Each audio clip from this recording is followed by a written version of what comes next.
그동안 안녕하셨습니까? 예. 나라는 좀 어지러워도 우리 개인적인 삶은 그 어지러움 때문에 같이 동요되지 않았으면 좋겠습니다. 오늘 말씀 제목은 우리도 소명자이며 사명자이다. 오늘 말씀 제목입니다.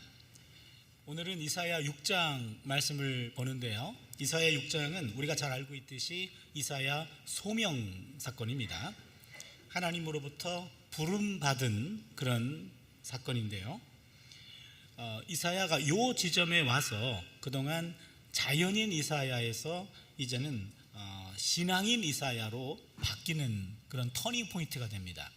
그런데 오늘 본문을 보면 우시야 왕 죽던 해에 이사야가 소명을 받는데 아마 그 이전의 이사야는 어떤 사람이었을까? 그거에 대해서 사실 성경은 큰 관심이 없습니다. 성경은요, 예언자들 보면은 이렇게 이사야, 예레미야, 에스겔 엄청나게 많은 말씀을 남겼는데, 그런데 여러분 좀 이상하지 않나요? 왜 모든 예언자들이 출생하고 죽음에 대해서는 성경이 언급하고 있지 않을까요? 그렇게 유명하신 분들인데,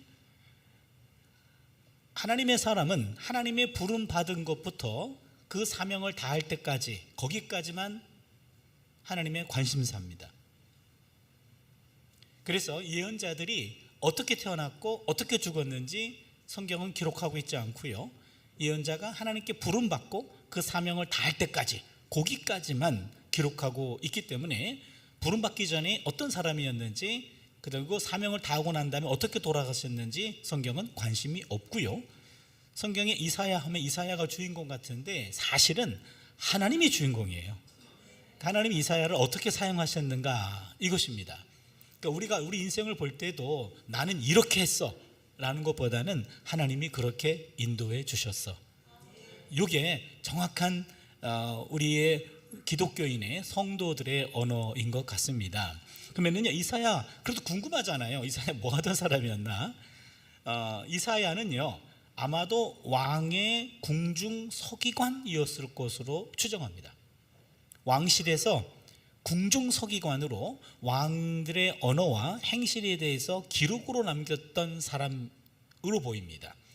근거는 역대하 26장 22절을 보시면 우시야의 남은 시종 행적은 아모스의 아들 선지자 이사야가 기록하였더라, 그렇게 되어 있습니다.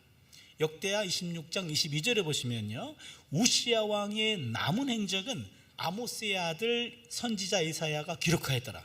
그러니까 왕의 행적에 대해서 이사야가 기록했어요. 이거는 궁중 서기관들이 하는 일입니다. 그렇다면 이사야는 그 당시 고위 관료였습니다. 오늘날 말로 한다면 대통령 기록관장 이쯤 되겠죠. 그래서 인간 왕의 보좌를 주목하던 삶에서 하늘의 보좌를 바라보는 삶으로 바뀐 거예요. 지상의 왕국을 추구하던 자가 하늘 왕국을 추구하는 자로 바뀐 겁니다. 이게 굉장한 터닝 포인트입니다.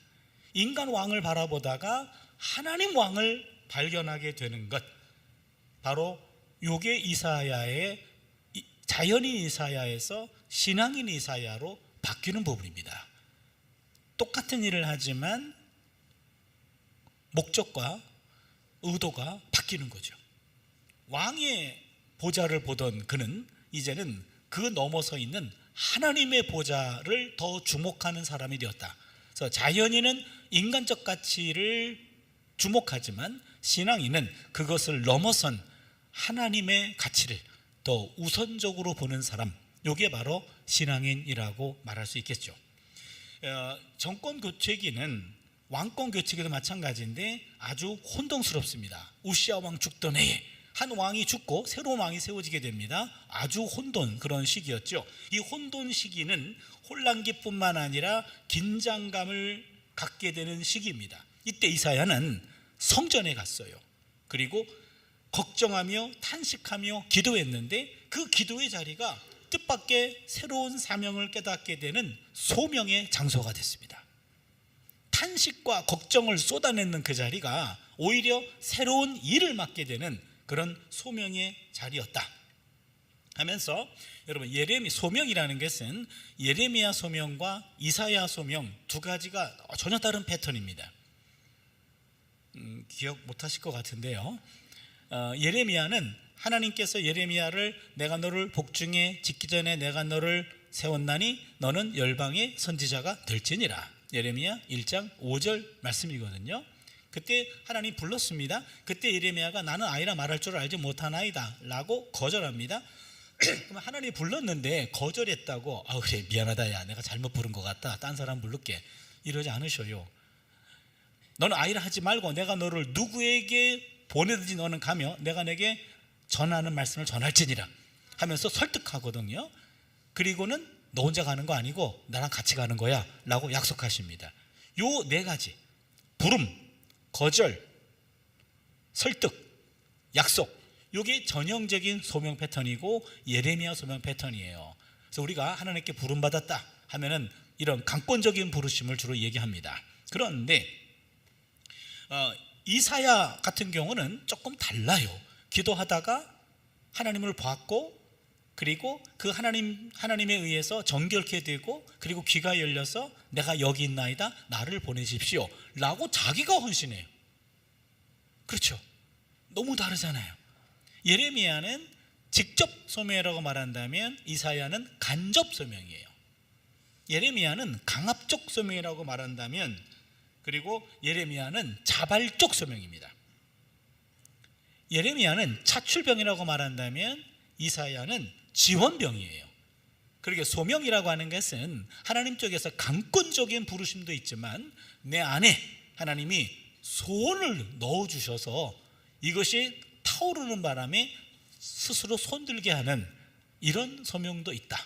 자발적 소명과 강압적 소명이라는 것이 있는데 이사야는 이런 자발적 소명의 대표자가 되죠. 그럼 오늘 본문을 잠깐 보시면은요, 1절부터 4절까지는 거룩한 분과의 만남입니다. 5절은 부정함을 고백해요. 거룩한 분을 만나자 나는 부정한 사람입니다, 부정함을 고백하고, 6절과 7절은 성결을 체험합니다. 정결해집니다. 그리고는 8절에 와가지고는 자발적인 헌신, 그 유명한 말씀이죠. 내가 여기 있나이다, 주여 내가 여기 있나이다, 나를 보내소서. 8절이 핵심이거든요. 8절. 그 다음에 9절 10절을 보시면요, 실패할 인물을 하나님이 주십니다. 이미 실패할 일이에요. 그걸 미리 말씀해 주십니다. 이게 참 너무 기가 막힌 일인데요. 그 다음에 11절 13절은 구루터기를 거룩한 시로 재해석합니다. 구루터기를 거룩한 시로 재해석합니다. 이게 전체 큰 틀이고요. 이제 조금 더 들어가도록 하겠습니다. 먼저 1절 4절입니다. 거룩한 분과의 만남인데, 1절을 보시면 우시야 왕 죽던 해에 내가 본즉 주께서 높이 들린 보좌에 앉으셨는데 그 옷자락은 성전에 가득하였고, 이사야는 예루살렘 성전에서 높은 보좌에 앉아 계신 하나님을 만났습니다. 이러한 하나님을 만났다 라고 하는 것은, 이것은 황홀경 상태에 빠진 것이 아닙니다. 정신 나간 게 아니에요. 무의식의 상황에서도 일어난 게 아닙니다. 만약에 무의식적으로 빠졌다면 내가 뭘 봤는지 나중에 남한테 말할 수가 없어요. 정신이 잃었기 때문에. 그렇다면 여기 나와 있는 것은 자기 의식을 갖고 하나님을 만난 겁니다. 하나님 자체를 본 건 아니죠. 높이 들린 보좌에 앉으셨는데 그 옷자락만 본 거예요. 옷자락이 성전에 가득하였더라. 2절을 보시면 스랍들이 모시고 섰는데 각기 6날개가 있어 그 둘로는 자기의 얼굴을 가리었고 그 둘로는 자기의 발을 가리었고 그 둘로는 날며.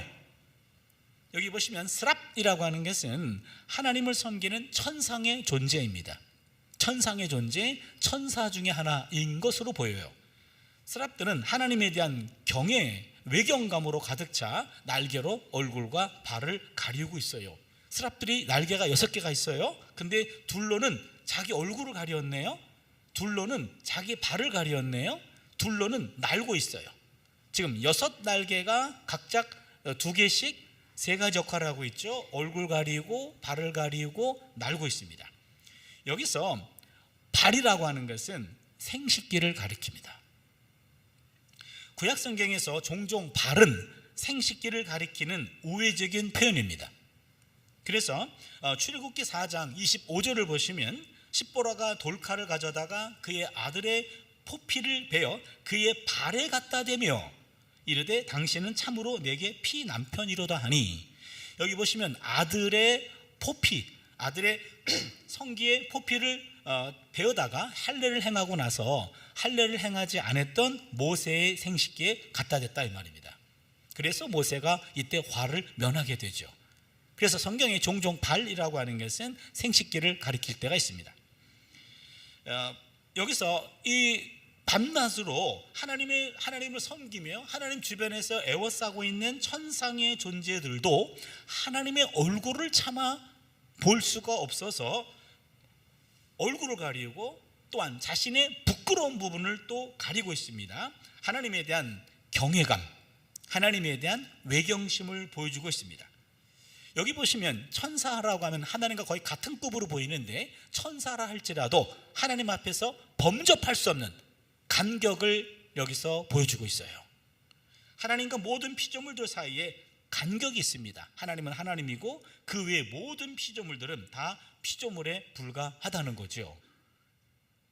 그래서 여기 3절을 보시면 서로 불러 이르되 거룩하다 거룩하다 거룩하다 만군의 야훼여 그의 영광이 온 땅에 충만하도다. 여기 보면 그 천사들이 지금 하나는 얼굴을 가리우고 하나는 부끄러운 부분을 가리우고 그 다음에는 한쪽은 계속 날면서 계속 일을 하고 있어요. 하나님을 찬양하는 일을 하고 있습니다. 근데 여기서 보시면 거룩하다 거룩하다 거룩하다 3번 나옵니다. 이건 거룩의 극치를 말하고 거룩함의 최상급 표현이에요. 그래서 3번 말하는 것은 최상급 표현입니다. 우리가 아멘, 이것은 맞습니다, 아멘 아멘 하면 강조하고 아멘 아멘 아멘 하면은 최고의 아멘이에요. 그렇다고 3번씩 하라는 얘기는 아니에요. 그래서 이 3번이라는 표현은 최상급의 표현입니다. 하나님은 정말 거룩하신데 진짜 거룩하고 찐 거룩하네요. 나는 거룩의 최상급 표현으로 거룩하다 거룩하다 거룩하다 라고 강조하고 있습니다. 하나님은 인간 스스로 도달할 수 없는 전적 타자입니다. 하나님은 인간과 건너갈 수 없는 간격이 있으신 분이에요. 그렇기 때문에 하나님이죠. 그 하나님이 우리에게 와 주신 것이 은혜지, 그 오신 거에 대해서 인간과 완전히 하나가 되신 분은 아니란 이야기입니다. 오신 것은 은혜지만 우리와 다른 분, 전적인 타자, 그게 바로 하나님이셔요. 그런데 하나님의 거룩성을 최초로 발견한 예언자가 이사야예요. 여기서 발견합니다. 이사야가 주전 8세기 사람인데 주전 8세기 때 하나님의 거룩성이 최초로 발견되게 돼요. 하나님은 거룩하신 분입니다 라는 것을 이사야가 발견하게 됩니다. 그리고는 여기 보면은 그의 영광이 온 땅에 충만하도다. 여러분, 거룩이라는 것은 하나님의 속성이고 영광이라고 하는 것은 그 하나님의 속성이 세상과 인간에게 나타나는 모습이에요. 거룩하신 하나님이 우리의 현존에 나타났다. 그럼 우리는 그것을 영광이라고 표현하는 겁니다. 영광. 그래서 주께 영광을 돌린다. 그 영광이란 말은 바로 여기서 그런 뜻으로 쓰였습니다. 하나님의 거룩함과 하나님의 영광이 온 땅에 충만하도다. 4절을 보시면 이같이 화답하는 자의 소리로 말미암아 문지방의 터가 요동하며 성전의 연기가 충만한지라. 여기 보시면 소리, 여러분 동그라미 해주시고요, 성경에 소리 동그라미, 요동 동그라미 해주시고 연기 동그라미 해주세요. 소리와 요동함과 연기, 무슨 말입니까? 지금 그 스랍들이 창화하고 찬송하고 있는데 거기 보니까는 소리도 들리고 그 다음에는 흔들립니다. 요동함이 있습니다. 연기가 자욱합니다. 이건 여러분 혹시 기억하시나요? 하나님이 등장할 때 보여주는 전형적인 현상이에요.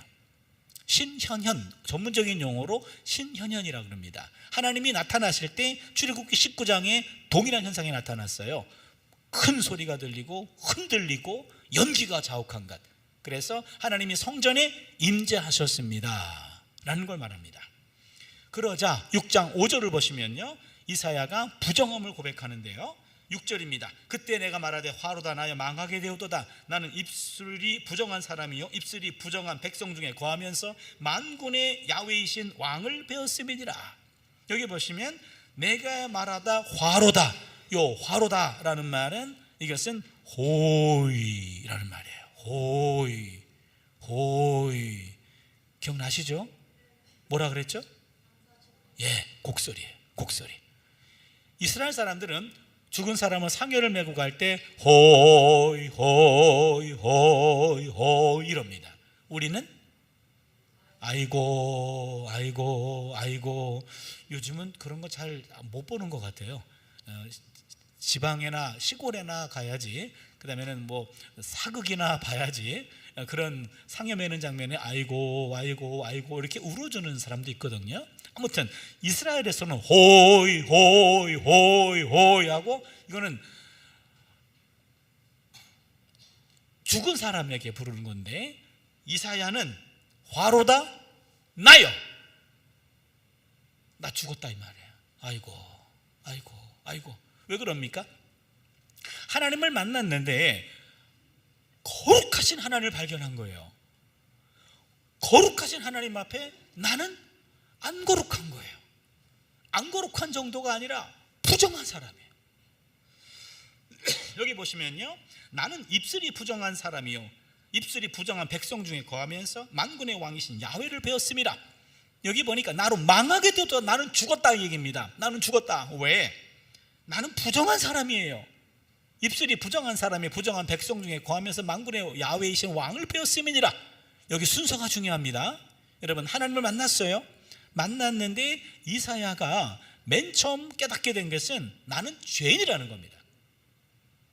이 죄가 너무 커요. 그래서 죽을 수밖에 없습니다 라는 건데, 순서가 내가 먼저 부정하고 입술이 부정한 백성이라고 하면서 순서가 내가 앞에 있어요. 하나님, 사실 나도 부정하지만 쟤보다 나요. 이쯤 되면 덜 만난 겁니다. 제대로 만나면 다른 사람보다 내가 정말 죄인 중에 괴수입니다. 내가 대역죄인입니다. 내가 큰 죄인입니다 라는 것을 고백할 때 진정한 하나님을 만난 거예요.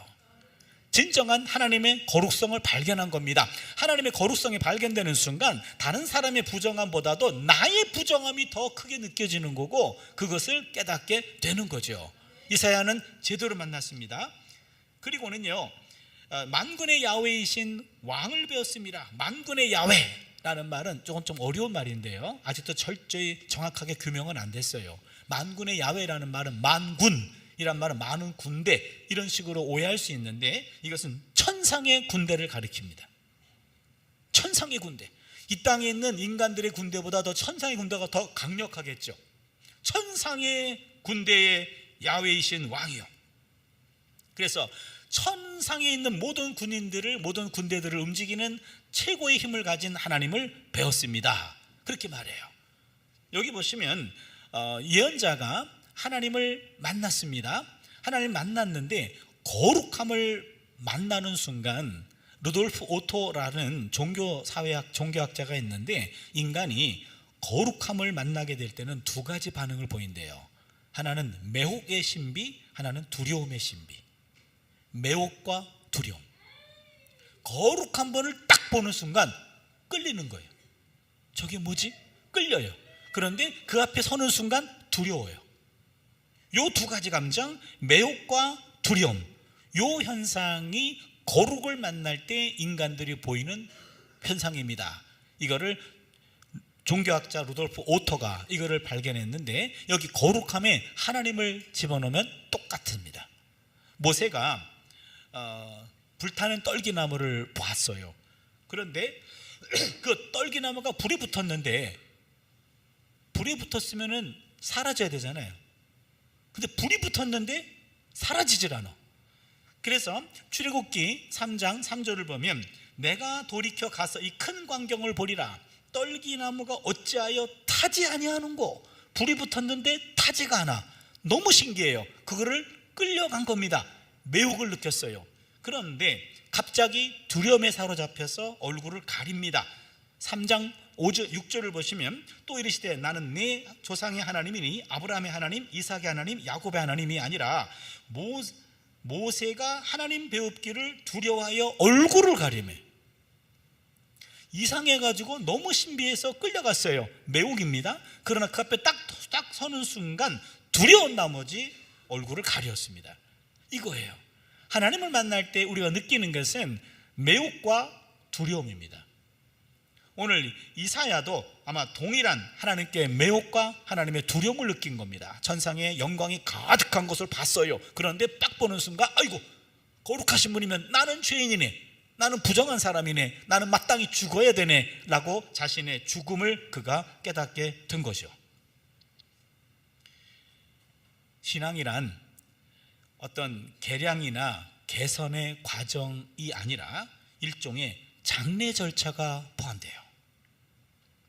무슨 얘기냐면 우리는 예수님과 함께 죽고 그리고 예수님과 함께 다시 사는 겁니다. 십자가의 어두운 길을 통하지 않고 찬란한 부활의 아침으로 갈 수 없듯이 하나님과의 만남을 통해서 단순한 나를 바꾸는 것이 아니라 나의 과거를 죽이는 거죠. 나의 성질을 죽이는 거고, 나의 잘못된 인품을 죽이는 거고, 나의 잘못된 과거에 없어져야 될 것, 그것들을 죽이는 과정, 이 과정이 바로 참신앙인의 과정이라고 말할 수 있을 것 같아요. 그래서 우리가 침례를 받을 때만 있잖아요. 물속에 들어가잖아요. 그리고 나올 때요, 의미는요, 과거의 나는 장례식 시키는 거예요. 예수 믿기 전에 나의 모습은 물속에 완전 담궈서 나는 죽었습니다. 주님과 함께 죽었습니다. 그리고 다시 일어나면서 근데 갑자기 살려주셨네요. 그렇게 된 거예요. 원래 그냥 그 속에 계속 있으셔야 됐어요. 근데 하나님이 다시 나를 살리셨다고요. 그 과거의 나를 죽이고 새롭게 태어난 것이 바로 침례예요. 그게 원래 의미입니다. 그래서 마틴 루터는 그런 얘기도 했어요. 그때 사람만 물속에 집어넣지 말고 그 사람 지갑도 집어넣으라고. 그래서 지갑의 주권을 완전히 하나님께 맡겨야지 그게 참 신앙인이 된다. 그러니까 나의 주권을 하나님께 맡겼는데 나는 맡겨놓고 지갑은 안 맡기더라, 이런 얘기예요. 그래서 반드시 쓰던 지갑은 아니더라도 남은 지갑이라도 해서 그 사람 지갑까지 침례를 받게 하라, 그런 말도 남겼는데요. 우리가 신앙생활이라는 것은 단순한 나를 바꿔가는 과정도 포함되지만 더 중요한 것은 순간순간 죽어야 돼요. 순간순간 나를 장례식을 시켜야 과거의 나를 청산하고 새롭게 태어나는 나를 통해서 하나님과 점점 한 걸음 가까워지는 겁니다. 그러게 하나님의 사람들은 하나님 앞에서 늘 겸손해질 수밖에 없습니다. 그때 이제 성결을 체험하는데 6절과 7절입니다. 그때 스랍 중에 하나가 부젓가락으로 제단에서 집은 바 핀 숯을 손에 가지고 내게로 날아와서 그것을 내 입술에 대며 이르되 보라, 이것이 내 입에 닿았으니 내 악이 제어졌고 내 죄가 사하여졌느니라. 제단 숯불 내 입술에 닿으니 어찌 주저할까. 주여 나를 보내주소서. 모르시죠? 아시는 분들은 연식이 되신 분들이에요. 여기 청년들은 아마 모를 거예요. 찬송가에 나오는 건데요, 제단에 피어있는 숯은 죄를 정결할 수 있는 능력이 있습니다. 그래서 제단에 핀 숯이 날라와 가지고 내 입을 정결하게 해주는데, 만약에 이사야가 나는 부정하고 나는 죽을 사람이에요, 죄가 많아요, 저를 씻기 위해서 제단 숯불이 보이네, 가져다가 자기 입에 갖다 대면 어떤 일이 벌어질까요? 손만 띄고 입술만 튈 거예요. 인간은 죄를 깨닫고 인정하는 것뿐이고 그 죄를 없애주는 은혜는 하나님 쪽에서 하시는 겁니다. 여기 스랍들이 자기 마음대로 움직였을까요? 아니에요. 스랍들은 천상의 존재입니다. 하나님 옆에 있습니다. 하나님 측근이에요. 하나님의 명령을 받고 이사야가 죄를 깨닫고 죄를 고백하자 스랍을 통해서 죄를 정결하게 해준 겁니다. 이겁니다. 인간은 하나님 앞에 죄를 깨닫고 인정할 뿐이고 그 죄를 없애주는 것은 바로 하나님의 은혜예요. 그래서 이사야는 여기서 이제 과거의 죄가 용서받습니다. 정결하게 됩니다. 그러자 이사야가 바뀌어요. 귀가 열렸습니다. 6장 8절을 보겠습니다. 내가 또 주의 목소리를 들은즉 주께서 이르시되 내가 누구를 보내며 누가 우리를 위하여 갈고 하시니 그때 내가 이르되 내가 여기 있나이다 나를 보내소서. 이게 6장 8절의 핵심입니다. 한번 따라할까요? 내가 여기 있나이다 나를 보내소서. 예, 이 대목입니다. 지금 하늘의 음성을 이사야가 듣게 됩니다. 그러면서 이제는요, 그 이전에 1절부터 지금 7절까지는 이사야는 수동적이었어요. 그냥 기도 중에 보좌를 본 것뿐입니다. 근데 6장 8절에 와가지고는요, 이제는 능동적으로 내가 여기 있습니다 라고 손을 듭니다. 1절에서는 소극적인 목격자에 불과했는데 8절에서는요 적극적인 참여자로 바뀝니다. 그러면서 천상에서 하나님이 회의를 열고 누가 우리를 위하여 가지? 그 천상에서 일어나는 그 소리를 이사야가 믿음으로 느끼게 된 거예요. 누가 우리를 위하여 갈고. 이 대목은요, 하나님이 천상에서 천사들과 함께 회의를 소집한 겁니다. 이 유대 땅에 지금 누군가를 보내야 되는데 아무도 안 가겠다고 하는 거예요. 누구를 보내지? 누굴 보내지? 근데 이사야가 그 하나님의 탄식 소리를 듣게 된 겁니다. 여기서 중요한 것은 하나님의 탄식 소리를 듣게 된다, 이 말입니다. 내 탄식만이 아니라 하나님의 탄식이에요. 하나님의 은혜로 구원받은 백성들은 이제 내 목소리에만 주목할 것이 아니라 하늘의 목소리를 좀 주목해야 됩니다. 그 하나님의 탄식 소리가 들려오는 거예요. 이게 신앙인 이사야에게서 우리가 보는 겁니다. 자연인 이사야에게는 왕의 명령만 들렸을 겁니다. 그렇지만 신앙인은 왕 목소리 이전에 있는 하나님의 목소리, 하나님의 탄식 소리, 하나님의 아픈 마음을 느낄 수 있어야 되는 거죠.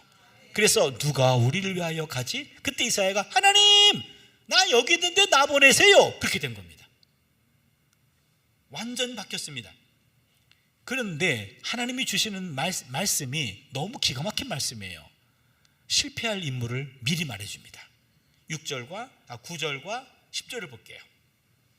야훼께서 이르시되 가서 이 백성에게 이르기를 너희가 듣기는 들어도 깨닫지 못할 것이요 보기는 보아도 알지 못하리라 하여 이 백성의 마음을 둔하게 하며 그들의 귀가 막히고 그들의 눈이 감기게 하라. 염려하건대 그들의 눈으로 보고 귀로 듣고 마음으로 깨닫고 다시 돌아와 고침을 받을까 하노라. 여러분 이거 너무 기가 막히지 않아요? 무슨 얘기입니까? 야, 가. 근데 듣기는 들어도 깨닫지 못할 거야. 보기는 보아도 알지 못할 거야.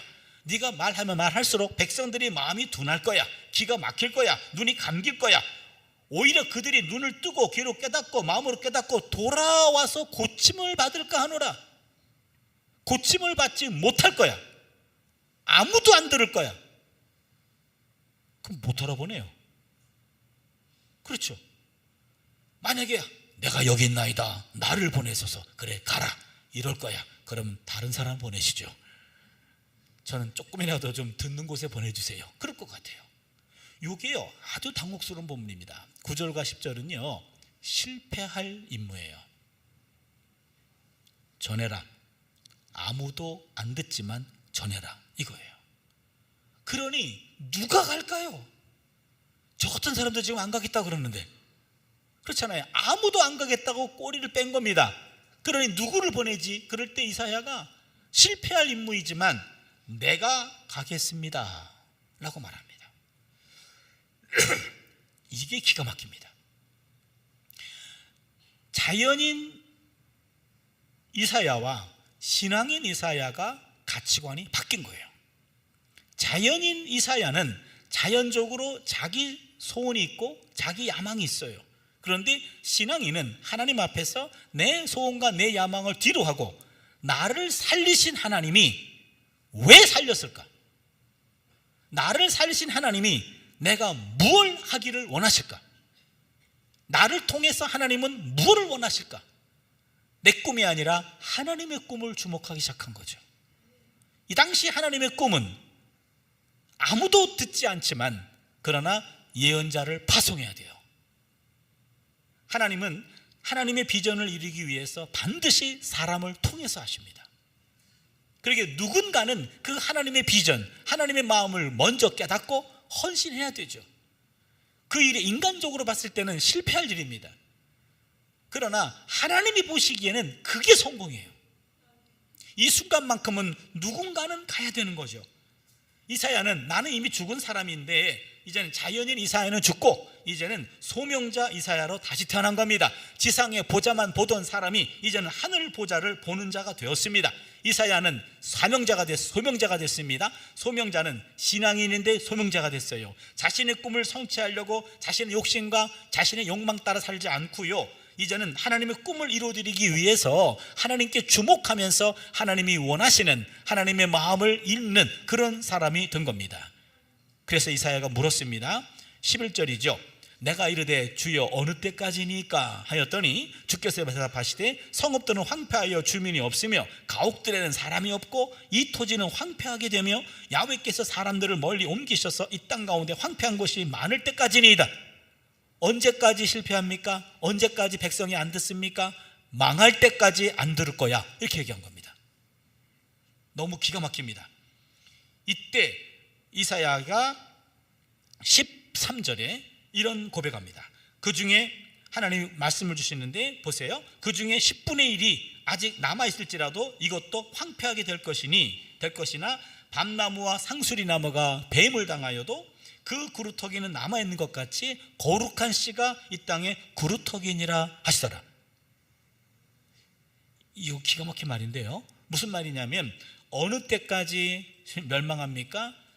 10분의 1이 남을 때까지 다 멸망할 거야. 근데 10분의 1도 남지 못해. 그것도 황폐하게 돼. 모든 나무가 다 잘려나가. 그럼 남아있는 것은 구루터기밖에 없어요. 밑둥밖에 없습니다. 근데 그 구루터기가 거룩한 씨야. 무슨 얘기입니까? 다 잘려나간 구루터기는 심판의 상징이에요. 그런데 거기까지 잘려나갈 거야. 그런데 거기서 시작할 거야.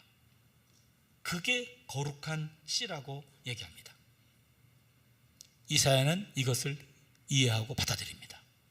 하나님이 하시는 일은 심판으로 끝나지 않는다예요. 심판이 10의 1조가 남을 때까지 심판당하고 10의 1조가 또 황폐하게 된다. 모든 나무가 다 잘려나간다. 그러나 남아서 구루터기만 남을 텐데, 구루터기는 심판의 상징이잖아요. 그런데 그 구루터기가 거룩한 씨가 된다. 거기서 새로운 씨가 발화될 것이다. 하나님이 인간과 더불어 만드는 삶은, 역사는 심판이 마지막이 아니라는 것을 여기서 깨닫게 된 거예요. 이거는 예레미야도 그런 말을 한 적이 있습니다. 예레미야 29장 11절입니다. 야훼의 말씀이니라. 너희를 향한 나의 생각을 내가 아나니 평안이요 재앙이 아니니라. 너희에게 미래와 희망을 주는 것이니라. 하나님의 생각은 재앙이 아닙니다. 하나님은 평안이고 미래와 희망을 주기를 원하십니다. 그러나 지금 이 상태에서는 이것을 받을 만한 자격이고 받을 만한 능력이 없기 때문에 잘못된 것들을 심판을 통해서 다 잘리는 거예요. 어쩌면은 오늘의 우리 상황이 이렇게 잘려나가는 상황이 아닐지 모르겠어요. 그러나 다 잘려나가서 구루터기만 남아있다 할지라도 그 구루터기를 거룩한 씨로 하나님은 보시고 다시 우리에게 기회를 주실 줄로 믿습니다. 이게 신앙입니다. 우리가 보기에 우리가 의지하고 우리가 믿었던 모든 것들이 다 무너지는 순간, 그러나 하나님은 새로운 역사를 꿈꾸고 계십니다. 이게 이사야를 통한도 그렇고 예레미야도 마찬가지입니다. 그러기에 예언자들은요, 흑암 속에서도 큰 빛을 놓치지 않습니다. 이사야 9장 2절입니다. 흑암에 행하던 백성이 큰 빛을 보고 사망의 그늘진 땅에 거주하던 자에게 빛이 비치도다. 이겁니다. 흑암 중에 있는 백성들 앞에서 큰 빛을 바라볼 수 있는 것, 이게 바로 소명자의 자세입니다. 절망에서 희망을 볼 수 있도록 눈이 열려 있는 것, 그게 바로 소명자입니다.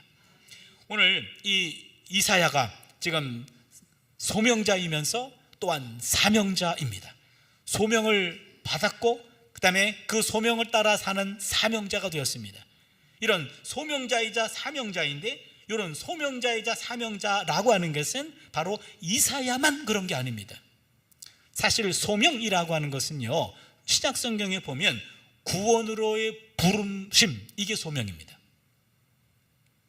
그러면은 여기 앉아있는 여러분들은 다 하나님이 구원으로 부르신 줄로 믿습니다. 그러면 소명자예요.